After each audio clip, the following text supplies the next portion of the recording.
Bueno, buenos días. Vamos a revisar trombosis en sitios inusuales, una introducción, las generalidades de algunas trombosis de sitios inusuales, las recomendaciones de tratamiento y unos tips para llevar a casa.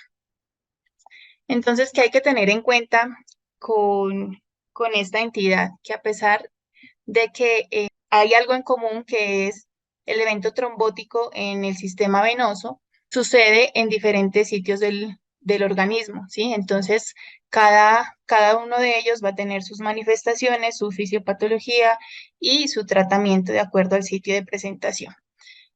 Generalmente no es una enfermedad en sí, sino que es el anuncio de otras enfermedades que están en curso o que se van a manifestar en las semanas o meses siguientes. Debido a que cada presentación es diferente, pues el estudio y el tratamiento de cada paciente debe hacerse de una forma individualizada. No vamos a aplicar los mismos criterios para todos los pacientes. La localización de estas trombosis es atípica. Usualmente tenemos que las trombosis venosas se ubican en los miembros inferiores y en la vasculatura venosa del sistema pulmonar. Sin embargo, estas localizaciones de las trombosis inusuales se van a localizar a nivel cerebral, a nivel de la retina, en las extremidades superiores y en algunos órganos abdominales. También en algunos órganos, pues a nivel ginecológico. La trombosis venosa inusual corresponde alrededor del 10% de todas de las trombosis venosas y tiene cualquier localización excepto pues las que corresponden a las usuales. Entonces, vamos a hablar de cada una de ellas de una forma pues muy general en aras del tiempo y las patologías a nivel de profundización pues llevan mucho, mucha información. A nivel de la trombosis cerebral tenemos que aumenta la presión venosa cuando hay un trombo que generalmente se localiza en la vasculatura o a nivel de los senos venosos de las meninges, aumenta la presión venosa y al aumentar la presión venosa hay una alteración de la barrera hematoencefálica por el aumento de las presiones. Esto va a llevar a que se presente un edema cerebral y depende de la magnitud, pues puede ser tratable y en algunas raras ocasiones se puede presentar con herniación cerebral. Muy raras ocasiones. Generalmente es una patología tratable de un curso benigno. También hay una disminución del líquido cefalorraquídeo. Al disminuir el líquido cefalorraquídeo va a haber un aumento de la presión intracerebral y esto nos puede llevar a que esa trombosis luego se nos transforme en una hemorragia intraparenquimatosa.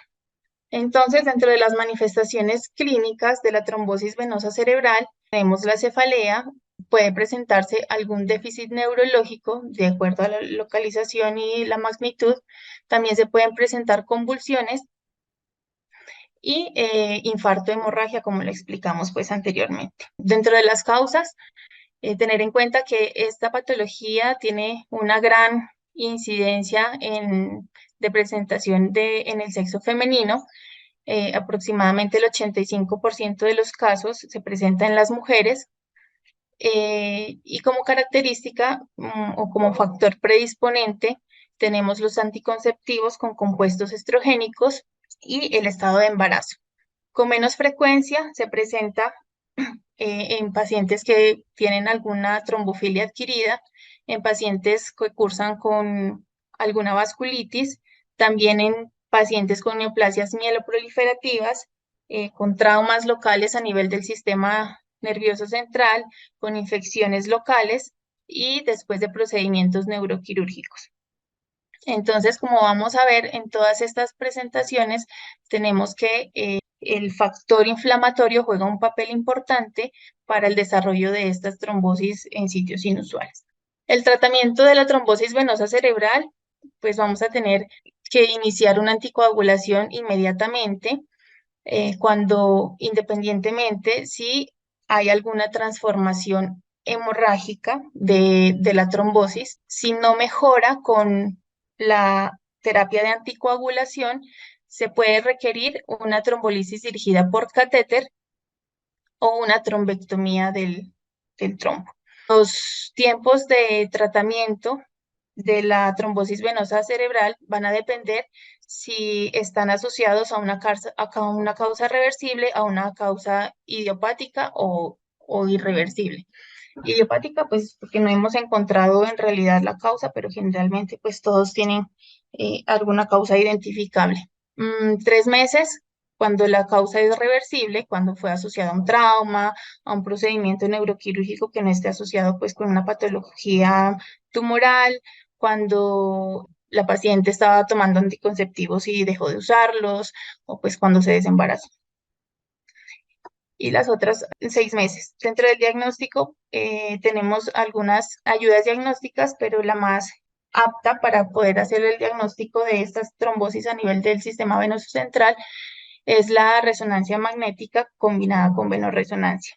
Y la venografía por tomografía también puede constituir una buena alternativa para hacer el diagnóstico de la trombosis venosa cerebral. Aquí tenemos un esquema que nos ayuda a guiarnos a la hora de realizar el manejo para la trombosis venosa central. Entonces vamos a tener aquí en la fase aguda y vamos a identificar si la trombosis tuvo un factor desencadenante o es desconocido el factor que nos llevó a la trombosis. En ambos casos hay que iniciar la terapia anticoagulante con heparinas de bajo peso molecular o con heparinas no fraccionadas, al menos durante 5 días, y después seguir el tratamiento con análogos de la vitamina K. Cuando no hay respuesta a este manejo, los síntomas son persistentes y tenemos las alteraciones que ya habíamos mencionado, como aumento de la presión intracraneana, vamos a optar por hacer una trombolisis para esos pacientes, independientemente pues de que ya le hayamos iniciado la anticoagulación, pero pues no nos ha resultado. Ya para la fase crónica de esta entidad, cuando tenemos una causa que hemos identificado, pues la terapia anticoagulante la vamos a hacer durante 3 a 6 meses y cuando la causa es desconocida, no la hemos identificado todavía, vamos a prolongar la terapia anticoagulante por 6 a 12 meses. Tener en cuenta que si hay pacientes en los que hemos identificado trastornos trombofílicos, podríamos extender la terapia. Tener en cuenta también que cuando tenemos esta entidad se puede asociar o puede estar concomitantemente procesos epilépticos dados por la misma lesión cerebral o que ya tenía previamente el paciente. Importante utilizar los fármacos correspondientes. También puede cursar con infecciones que pueden ser los desencadenantes de la trombosis venosa cerebral. Ten en cuenta que vamos a utilizar los antibióticos adecuados, manejo de la hidrocefalia, de la hipertensión intracraneal y descompresión quirúrgica, pues cuando haya necesidad de hacerlo. Otra entidad que corresponde a la trombosis de sitios inusuales es la oclusión de la vena retiniana. Entonces, tenemos que dentro de las manifestaciones clínicas puede haber alteraciones visuales que generalmente se presentan de forma aguda, indolora, o a veces las manifestaciones, a veces son con una pérdida aguda total de la visión, y en otras ocasiones, si solamente tenemos afectaciones de las ramas, pues vamos a tener hemianopsias o diplopías. Dentro de las causas son comunes o comparten con los factores de riesgo cardiovascular. Entonces tenemos que los pacientes diabéticos, los pacientes con tabaquismo y obesidad tienen mayor riesgo de desarrollar oclusión de la vena retiniana. Y la edad como tal se ha relacionado con mayor prevalencia de esta entidad, teniendo que en los adultos mayores de 80 años tenemos una prevalencia alrededor del 4.6%. Dentro del tratamiento para la oclusión de la vena retiniana, tenemos que primero, pues como tenemos factores de riesgo identificados, tratar de que tengamos factores protectores para evitar que desarrollemos esta patología, como la actividad física y tratar de aumentar los niveles de HDL.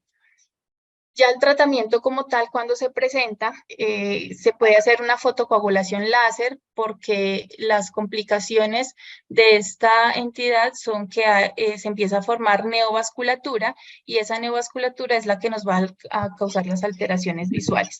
Entonces se puede hacer fotocoagulación láser, aplicar esteroides a nivel de ocular y agentes antiangiogénicos también para evitar pues esa neoformación de vasos. La anticoagulación está debatida todavía. Habíamos dicho que todo depende del manejo individualizado de cada paciente y si yo identifico un paciente que tiene factores de riesgo para desarrollar otras trombosis, pues vamos a intentar hacer manejo con anticoagulación. Si no hay factores de riesgo y es una entidad aislada, pues no es tan indicado el uso de anticoagulantes y si vamos a utilizarlos, la idea es utilizar manejo con neparinas que ayuda como que a que a esa neovascularización no sea tan severa. El examen de la oclusión de la vena, el diagnóstico de la oclusión de la vena retiniana, pues generalmente es un examen clínico con un fondo de ojo. Aquí, como para decir que por qué comparten los factores de riesgo con la enfermedad arterial, es porque en algunas zonas de la vasculatura de la retina hay alto flujo sanguíneo y entonces esas venas empiezan a tener un endotelio arteriolizado y por eso comparten los factores de riesgo con la enfermedad arterial. La trombosis en extremidades superiores también hace parte de este conjunto de entidades. Las manifestaciones clínicas, vamos a tener dolor, dilatación de los trayectos venosos, puede haber fiebre y síntomas generales y edema asociado pues a esta patología.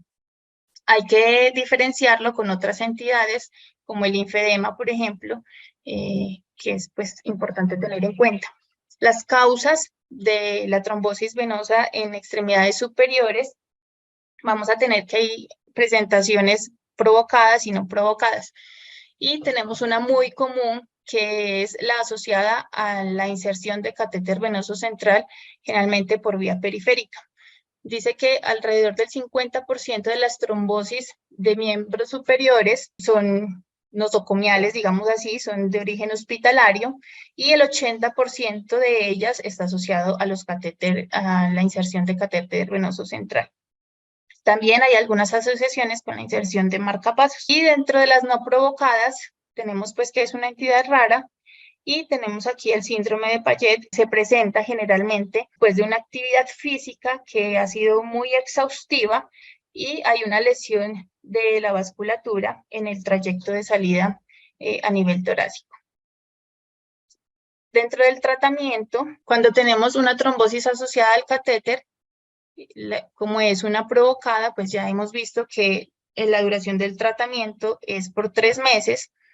Si es un dispositivo de inserción periférica, un catéter central de inserción periférica, pues vamos a determinar si es necesario o no retirar el dispositivo. A veces con retirar el dispositivo es suficiente para el manejo. Ya para el síndrome de Payet, pues vamos a anticoagular y si no mejoran los síntomas, vamos a optar por la trombólisis o por una tromboplastia de descompresión. El diagnóstico para la trombosis venosa de extremidades superiores lo vamos a hacer con una ecografía, pero si tenemos disponibilidad de una venografía, pues sería lo ideal. Si tenemos el síndrome de obstrucción del tracto de salida, pues vamos a complementar los estudios con una radiografía de columna cervical y de tórax. Entonces, esta es una imagen de un paciente que llega con un síndrome de Payet. Característicamente se presenta en hombres jóvenes que realizan actividades físicas que requieren mucho esfuerzo. Vemos aquí las características de la trombosis que está presentando este paciente. Aquí tenemos pues el esquema de tratamiento. Entonces vamos a determinar si en la fase aguda, si es una trombosis venosa primaria o secundaria. Si es una trombosis venosa primaria, que generalmente está asociada pues con el síndrome de Payet, vamos a iniciar una terapia de anticoagulación con heparinas de bajo peso molecular o con fondaparinux. También ya dijimos pues que si no mejora, vamos a considerar la trombolisis en los pacientes seleccionados que no han mejorado con la terapia anticoagulante.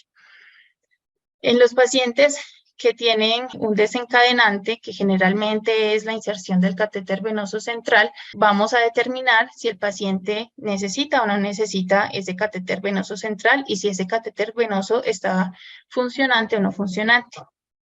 Si el paciente sí necesita el catéter venoso central y el catéter está funcionante, pues vamos a preservar el catéter venoso central y vamos a continuar con la terapia de anticoagulación.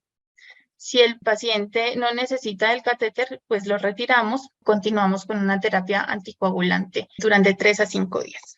Ya en la fase crónica, cuando las trombosis de venas de los miembros superiores son de etiología primaria, vamos a dar una terapia anticoagulante durante 3 meses. Y en las secundarias vamos a definir si esos pacientes tienen otras alteraciones y vamos a establecer el riesgo de trombosis que cada uno tiene. A veces ya dijimos que con retirar el catéter es suficiente y la terapia la vamos a prolongar durante 3 meses. Bueno, ya dentro de la patología abdominal tenemos el síndrome de Budd-Chiari. Este se caracteriza porque se presenta una trombosis en las venas hepáticas, generando una obstrucción de esa circulación y una congestión pues a nivel hepático. El 20% son asintomáticos, son hallazgos incidentales, y hay otros pues que ya presentan manifestaciones como dolor, manifestaciones asociadas a la falla hepática como tal, con encefalopatía, ascitis, también hepatomegalia y signos de hipertensión portal. Dentro de las causas tenemos generalmente se presenta en mujeres con una edad promedio de 35 años. Pueden estar asociados a síndromes mieloproliferativos y también a trastornos hematológicos y protrombóticos como el síndrome antifosfolípido, la hemoglobinuria paroxística nocturna, enfermedades inflamatorias, tratamiento hormonal, otra vez lo tenemos acá, embarazo, y las trombofilias hereditarias corresponden alrededor del 21% dentro de las causas de este síndrome. Cuando detectamos este síndrome, pues también vamos a llevar al paciente a manejo con anticoagulación. Generalmente estos pacientes se manejan con heparinas o con análogos de la vitamina K. Si los síntomas no mejoran y la patología se vuelve progresiva, tenemos que considerar una trombolisis o una aplicación de stents, y en caso de que persistan los síntomas y el deterioro, pues tenemos que considerar la opción de un trasplante hepático. La supervivencia de esta patología a 5 años es alrededor del 76%. Y el diagnóstico se puede hacer mediante tomografía, resonancia o ecografía Doppler. Dentro de las trombosis del sistema venoso portal, tenemos 3 entidades. Una de ellas es la trombosis a nivel de la porta hepática, que se va a caracterizar cuando se presenta por dolor abdominal, por signos o síntomas asociados a la hipertensión portal que genera. Generalmente, pues hay una congestión de las venas gástricas, lo que puede llevar a una hemorragia digestiva. Los síntomas también son asociados porque concomitantemente se suele presentar con estados cirróticos, y entonces pues las manifestaciones van a ser también las de la cirrosis hepática. También puede presentar por congestión una isquemia intestinal y pues una hemorragia o una perforación a nivel del intestino que nos puede llevar posteriormente al desarrollo de una peritonitis. Dentro de las causas para la trombosis del sistema porta hepático, la principal causa para desarrollar esta alteración es la cirrosis. Entonces, la cirrosis puede ser la causa y puede ser un efecto de esta entidad. También tenemos descripciones de trombosis idiopática de la aorta, asociaciones con malignidad, principalmente a nivel gastrointestinal o hematológica, y mutaciones JAK2, B6, 17F. También asociado a procedimientos quirúrgicos que van a causar procesos inflamatorios locales y van a llevar al desarrollo de trombosis a ese nivel. Dentro del tratamiento para esta entidad pues también tenemos anticoagulación. Si es una entidad que le hemos identificado la causa, la anticoagulación se lleva a 3 meses, pero si no hemos identificado la causa o es una causa persistente, pues la anticoagulación la vamos a llevar por un tiempo indefinido. También podemos realizar, en caso de persistencia de los síntomas o progresión de la enfermedad a pesar de la anticoagulación, trombectomía, trombólisis. Y hay que considerar en los pacientes que tienen cirrosis hepática, que ya sabemos que tienen una predisposición grande para realizar trombosis a nivel de la porta hepática, considerar la tromboprofilaxis. Esto individualizado a cada paciente, pues porque también sabemos que los pacientes cirróticos tienen una alteración de por sí de sus factores de coagulación, entonces debemos individualizar los casos. Para el diagnóstico, podemos utilizar imágenes como la tomografía, la resonancia y la ecografía Doppler, pues que van a ser como lo común en los diagnósticos de las entidades a nivel abdominal. Aquí tenemos la otra entidad, que es la trombosis esplénica. Las manifestaciones clínicas también pueden ser dadas básicamente por la congestión del sistema venoso. Va a haber una dilatación de las venas gástricas y se puede manifestar esta entidad como primer signo o síntoma con una hemorragia de vías digestivas altas. También podemos encontrar esplenomegalia en el 42 a 54% de estos pacientes. Las causas son más localizadas a nivel más local y están relacionadas con intervenciones quirúrgicas recientes o con trastornos pancreáticos, pues como la pancreatitis. El tratamiento, cuando es asociado a manejo quirúrgico, a procesos inflamatorios del páncreas, pues lo vamos a llevar a 3 meses, que es porque es una causa identificable y suponemos que ya hemos tratado. Cuando hay sangrado incontrolable, persistente, recurrente, asociado a las dilataciones varicosas que se presentan, paso a seguir es hacer una esplenectomía en el paciente. Si hay ausencia de sangrado, tener más bien un manejo expectante y ver cómo se va presentando y desarrollando el curso de la enfermedad. Entonces aquí tenemos el esquema de tratamiento en que vamos a identificar la fase aguda y la fase crónica y vamos a tener, si son factores de riesgo que identificados cuando la presentación es por alguna causa que no hemos encontrado, a llevar los pacientes a manejo con terapia anticoagulante, con heparinas de bajo peso molecular o heparina no fraccionada, seguido de análogos de la vitamina K en los pacientes que están sintomáticos. Cuando no mejoran, pues vamos a considerar la trombolisis, como habíamos visto en los pacientes que tienen una isquemia intestinal, una trombosis masiva o un deterioro clínico.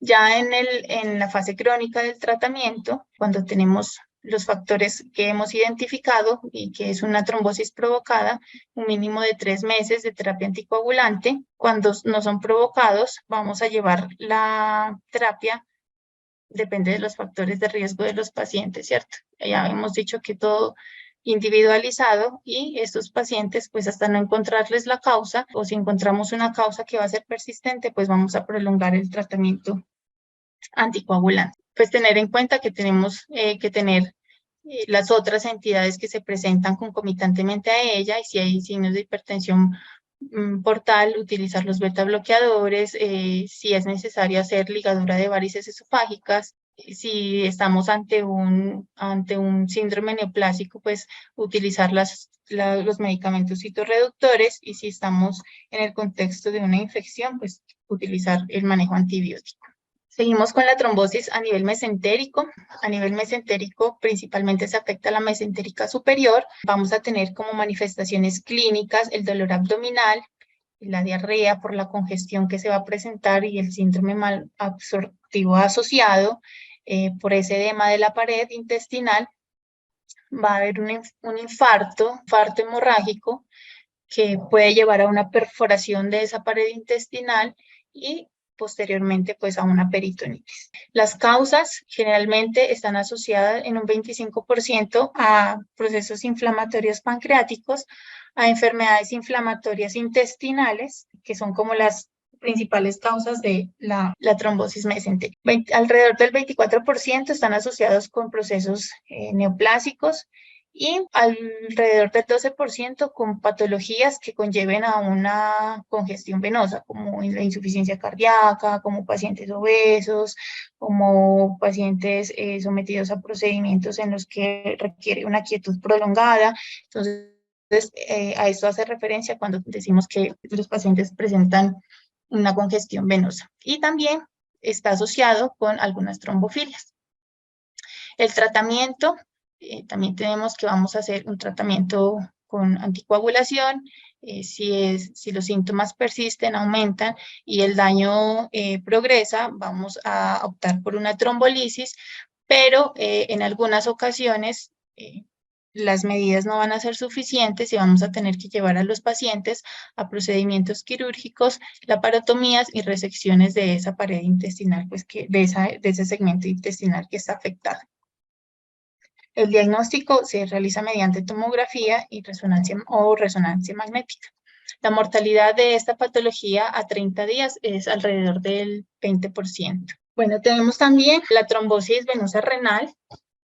La trombosis venosa renal generalmente se presenta, a diferencia de las otras, esta sí tiene una predilección por el sexo masculino, en edades tempranas usualmente, en niños pequeños y en adultos jóvenes. El lado que más afecta es el lado izquierdo y puede tener una presentación asintomática o puede cursar con dolor, con hematuria o con síntomas generales como fiebre, malestar general. La función renal pues puede deteriorarse y esto va a depender de qué tan grande es el trombo o en algunas ocasiones hay afectación bilateral, entonces pues esto sí ya se considera una catástrofe con afectación bilateral. Dentro de las causas, sí tenemos aquí como principal causa la malignidad, que sería uno de los motivos por los que hay que buscar un proceso neoplásico asociado cuando tengamos una trombosis venosa renal.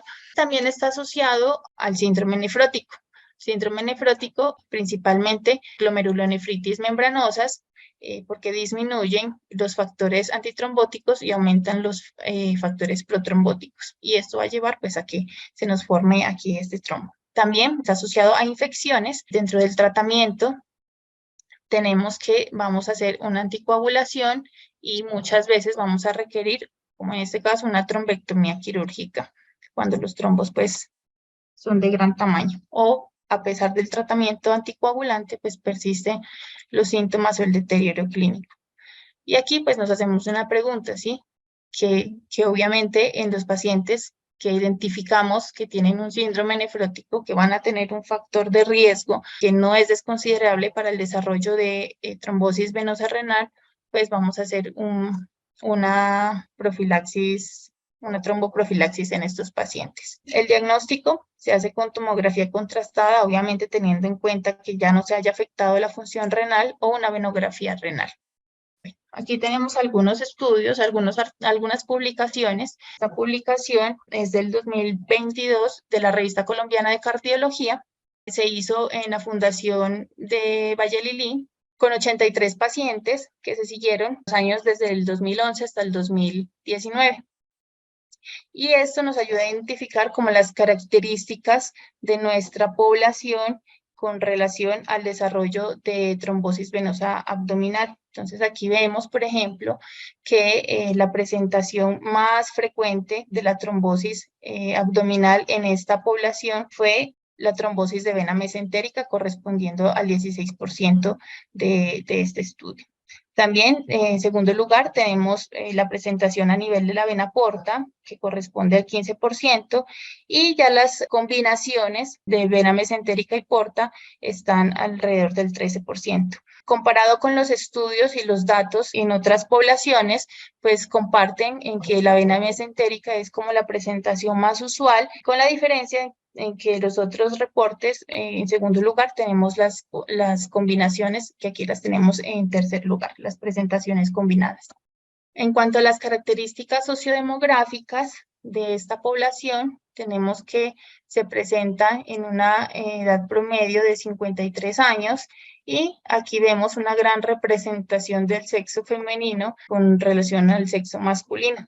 también estos datos son equiparables a los estudios en otras poblaciones. Pero acá ya tenemos los factores de riesgo asociados a tromboembolismo venoso en esa población y tenemos algo pues que es muy común. Entonces tenemos que en primer lugar para presentar esas trombosis fue el embarazo o parto en los 3 meses previos. En segundo lugar, tenemos los pacientes que fueron sometidos a cirugía de cadera en los 3 meses previos, los pacientes que fueron sometidos a cirugía de rodilla en los 3 meses previos, los pacientes que fueron sometidos a cirugía no ortopédica en los 3 meses previos, hospitalizaciones y el catéter venoso central subclavio. Entonces, vemos una gran representación en los pacientes sometidos a cirugía no ortopédica y en los pacientes que estuvieron hospitalizados en los 3 meses previos.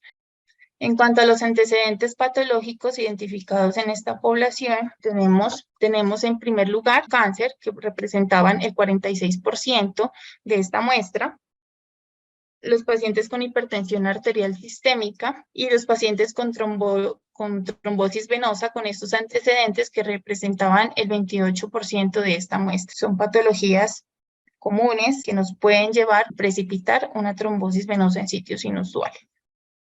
En cuarto lugar, pues ya tenemos identificado en esta población los estados de hipercoagulabilidad correspondientes a un 20%. En esta otra revisión tenemos una revisión sistemática que se realizó entre los años del 2008 al 2018 para evaluar el valor predictivo del dímero D en el diagnóstico de la trombosis en sitios inusuales. Entonces, en esta revisión sistemática se evaluaron 23 artículos con una muestra de 3.378 pacientes con trombosis en sitios inusuales. Entonces, nos habla en la revisión que eran artículos, estudios y reportes hechos en poblaciones diferentes, puntos de corte diferentes y con tiempos de medición diferentes del dímero D. Entonces, hacer una validación externa era muy difícil y no llegaban como a un punto en que confluyeran todos estos reportes. Además, tenían variaciones en los métodos de medición. Por último, pues concluyen ellos que no se recomienda. Sabemos que el dímero D tiene una alta especificidad para descartar procesos trombóticos. Sin embargo, en este estudio, al no tener cortes claros y al no tener días de medición claros, hay algunas veces en los que el dímero D empieza a descender sus niveles y si se toma en ese tiempo, pues nos va a dar un resultado negativo, lo que no quiere decir que el paciente no esté cursando con una trombosis venosa en sitios inusuales. Entonces, tener el dímero D como una herramienta diagnóstica, pues todavía no es muy recomendado y como hemos dicho, pues hay que individualizar cada caso. Tenemos este suplemento que se publicó en la revista de Medicina de Buenos Aires el año pasado, en donde nos hacen algunas recomendaciones de manejo de los anticoagulantes orales directos en varias patologías, entre ellas pues las trombosis inusuales. ¿Y qué nos dice este suplemento? Básicamente nos habla de dos entidades, la trombosis de senos venosos cerebrales y la trombosis esplénica. Entonces, en la trombosis de senos venosos cerebrales se ha estudiado y ya vamos a ver en los siguientes diapos el uso de dabigatran para manejo de esta patología. Se puede utilizar dabigatran a dosis de 150 miligramos cada 12 horas, pues tiene efectos similares a los efectos de la warfarina o de las heparinas. Sin embargo, en la trombosis esplánica no se justifica el uso de los nuevos anticoagulantes orales, sobre todo porque va a haber una alteración en la fisiología del hígado por la congestión hepática, por la cirrosis asociada, el metabolismo de estos medicamentos no va a ser tan certero, van a haber muchos factores que influyen y entonces es muy difícil manejar este medicamento en esta entidad. Entonces, aquí no nos la recomiendan todavía. Entonces nos dice que el uso de DOACs en trombosis de sitios inusuales como la de los senos venosos cerebrales o trombosis esplánica solo cuenta con escasa evidencia Y en todos los casos se debe considerar primero otras alternativas terapéuticas y las limitaciones de cada una de ellas en estas enfermedades. De hecho, hay varios estudios que están en proceso para tratar de verificar la efectividad y la seguridad de los NACOS en estas entidades. Por ahora, pues generalmente tratamos con warfarina, heparinas de bajo peso molecular. En la trombosis venosa del sistema nervioso central, podríamos utilizar el dabigatran como alternativa. Entonces, aquí en el estudio RESPECT muestra que la eficiencia, la seguridad y los resultados al utilizar dabigatran con warfarina son equiparables. El resultado o los eventos adversos o los eventos hemorrágicos asociados con estos dos medicamentos fueron equiparables, aunque había una ligera tendencia a que los pacientes manejados con dabigatran tuvieran menos eventos hemorrágicos que con los pacientes manejados con warfarina. ¿En qué pacientes no debemos utilizar el dabigatran en esta patología a nivel del sistema nervioso central? En los pacientes que tienen un sangrado activo o en los pacientes que tienen una patología oncológica activa. Acá tenemos otro estudio que se realizó con 1.025 pacientes con diagnóstico de trombosis venosa cerebral y a los que se le aleatorizó para manejo con los DOACs y manejo con warfarina. A nivel de recurrencias de eventos trombóticos, no hubo diferencias significativas, entonces es equiparable pues el manejo con los dos medicamentos. A nivel de desenlaces fatales y riesgo de mortalidad, tampoco hubo diferencias estadísticamente significativas, por lo cual es equiparable el manejo con DOACs como con warfarina. También en los procesos de recanalización tenemos que no hay diferencias estadísticamente significativas entre los dos tratamientos, entonces pues hasta ahí no hay diferencias pues que nos hagan pensar en el uso del uno en el otro. Sin embargo, cuando se fueron a evaluar los desenlaces con eventos hemorrágicos mayores, el riesgo de desarrollar hemorragias mayores con DOACs fue menor al de la warfarina, aquí sí, con diferencias estadísticamente significativas. Y aquí nos muestran esta tabla en donde vemos que hay diferencias significativas en la presentación de hemorragia mayor con los pacientes que se tratan con los DOACs. Ahora sí, ¿a quiénes vamos a hacer detección de trombofilia? Siempre que pensamos o diagnosticamos una trombosis venosa en sitios inusuales, lo que se nos viene a la cabeza es un paciente con una trombofilia o un paciente con un cáncer, pero ya hemos visto que hay múltiples factores de riesgo, factores de desencadenantes para presentar esta patología en cada uno de los sitios que hemos visto. Entonces, la detección de trombofilias la debemos reservar en los pacientes seleccionados, en aquellos que no hemos encontrado una causa evidente, en pacientes en edad joven, en pacientes que tengan antecedentes familiares identificados, pues que nos hagan pensar que nuestro paciente está cursando con una de estas alteraciones. Del resto, pues ya identificar las asociaciones con todas las otras causas que hemos visto.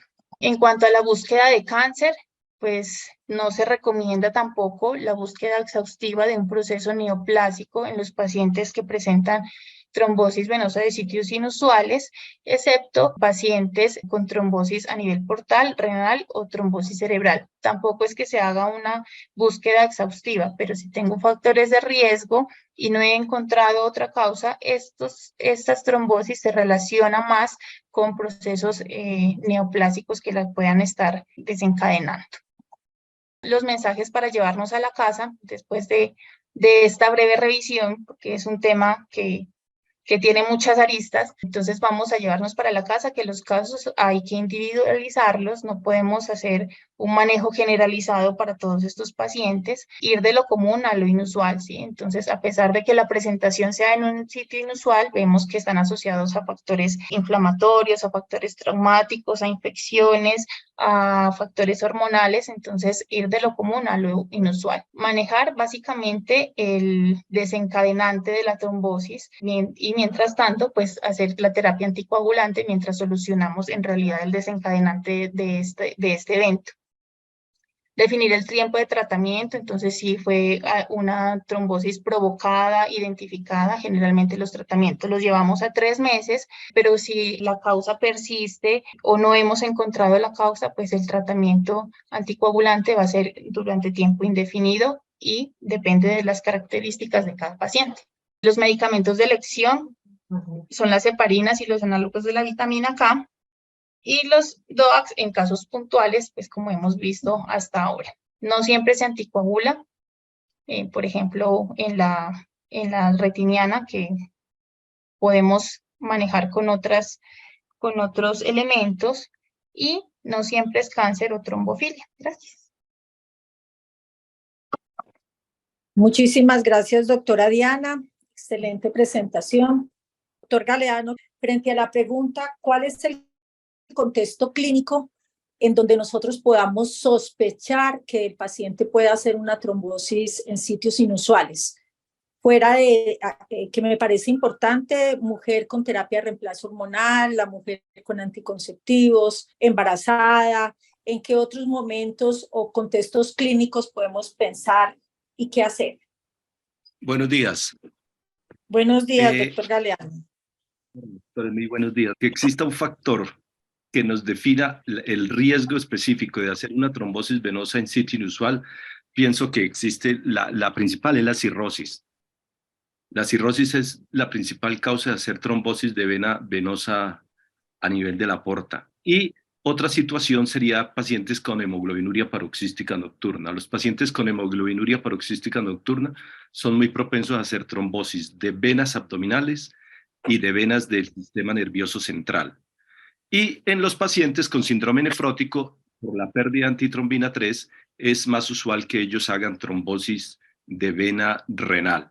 Lo demás realmente no existe condiciones. Ahora, existen factores disparadores. Por ejemplo, las cirugías abdominales se asocian más a que ese paciente posteriormente haga una trombosis de venas abdominales. Pero como factores generales, yo tendría en cuenta eso: la cirrosis para trombosis portal, la HPN para trombosis de venas abdominales y sistema nervioso, y el síndrome nefrótico en trombosis de vena renal. Para trombosis en sitio inusual, la edad, no, más son los otros factores de riesgo que mencionamos. Y para aclarar una cosa, el género más protrombótico es el sexo masculino. O sea, si nosotros comparamos cabeza a cabeza, un hombre y una mujer, tienen más tendencia trombótica el hombre. Lo que pasa es que la mujer se expone a condiciones que pueden alterar el estado de hemostático hacia propensión de trombosis, como el uso de las hormonas, el embarazo, el puerperio y estas condiciones. Pero realmente que exista, que la edad sea un factor de riesgo propio para trombosis en sitios inusuales, no lo he considerado así. Doctor Felipe Marulanda, bienvenido. Buenos días. Sí, claro, todo lo que comentó el doctor Fabio, yo le agregaría una cosita adicional. En los pacientes de edad, evidentemente, pues como sabemos, ya se mencionó, pues las neoplasias siempre están presentes, siempre hay que tenerlas en cuenta como un factor de riesgo importante, eventualmente la cirrosis hepática, pero sobre todo hay una enfermedad que es la macroglobulinemia de Waldenström, que puede dar trombosis retinianas múltiples y eventualmente cerebrales también, pues para tenerla en cuenta como una patología que curiosamente tiene esa predisposición muy especial. Hola, muy buenos días. Doctor Parra, bienvenido. Muy buenos días, doctor. Las indicaciones de anticoagulantes directos, como en quién se puede. Empecemos de arriba para abajo, pues retina, lo que hablamos, la mayoría son factores locales. Los metaanálisis nos han mostrado pues, de que a pesar de que hay una base trombótica de fondo, manejo antitrombótico, antiplaquetario, produzca algún beneficio. Nosotros lo que hacemos es que en los pacientes que tienen trombosis de sitio inusual de vena central de la retina, les descartamos trombofilia cuando se presentan en edades tempranas, que tiene un factor de riesgo claro, que es paciente diabético, hipertenso y lipidémico, muy evidente el problema. Pues.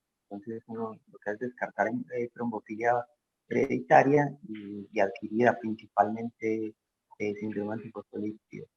Todo esto nos viene negativo, el despistaje es negativo, ni siquiera recomendamos aspirina en trombosis del sistema nervioso central. Ya hay estudios importantes pues, de manejo con dabigatran y algunos directos. Entonces, al ser equiparable a warfarina, uno tiende a hacerlo principalmente el primer año. A partir del primer año hay poca evidencia de que no deba continuar una anticoagulación indefinida a pesar de que sea no provocada. Lo siguiente sería pues trombosis de vena porta. Las trombosis no provocadas crónicas tienden a no anticoagularse. Hay unos criterios para anticoagular que son candidatos pues a trasplante hepático y así, entre otras, pero no suelen anticoagularse. Sin embargo, hay un estudio muy importante desde que salió en enero del año pasado en mi vida, comparando rivaroxaban 12 cada 15 miligramos cada 2 horas, en los cuales se vio un beneficio claramente superior a placebo. Entonces, eso en pacientes no cirróticos. Entonces, esto es un estudio que hay que empezar a analizar si vale la pena anticoagular a estos pacientes. En los pacientes cirróticos, claramente la reología pues, hepatoesplénica hace que sea muy difícil controlar los factores de riesgo de sangrado, principalmente de algunos anticoagulantes directos como rivaroxaban y dabigatran, y favorece el riesgo de sangrado. En ese sentido, se continúa pues a favor de anticoagular con inhibidores de vitamina K o enoxaparina a largo plazo, pero con mucho riesgo. Generalmente vamos de la mano con el gastroenterólogo, quien controla la hipertensión portal porque es el principal factor de riesgo para sangrado. El síndrome antifosfolípido se mencionó como factor de riesgo muy importante, hay que pensarlo en todos los casos, siempre lejos del episodio agudo. Pienso que en los ancianos no deberíamos hacer trombofilia, abocarnos mucho a la trombofilia adquirida oncológica. Debemos estudiar un tamizaje completo, más no una búsqueda dirigida, es decir, no hacemos una pantomografía, sino que más bien por la edad uno mira cuál es el límite para pedir PSA, para hacer una colonoscopia cada cuánto. Estamos en un medio con alto índice de cáncer gástrico, entonces tenemos fácil la indicación de endoscopia. Es la verdad que es un tema muy amplio.